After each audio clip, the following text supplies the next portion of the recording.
Subscribe and stay informed. Addicted to Macintosh.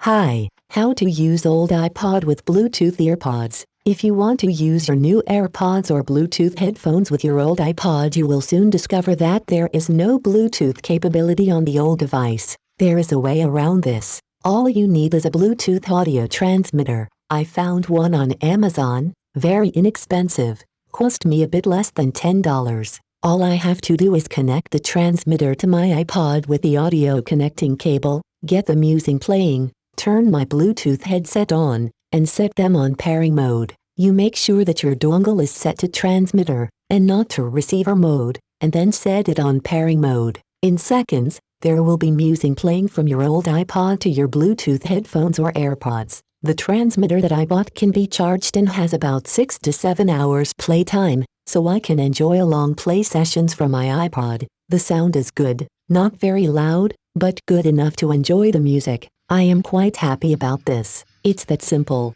Hope you enjoyed this video. Have a nice day. Subscribe and stay informed. Addicted to Macintosh.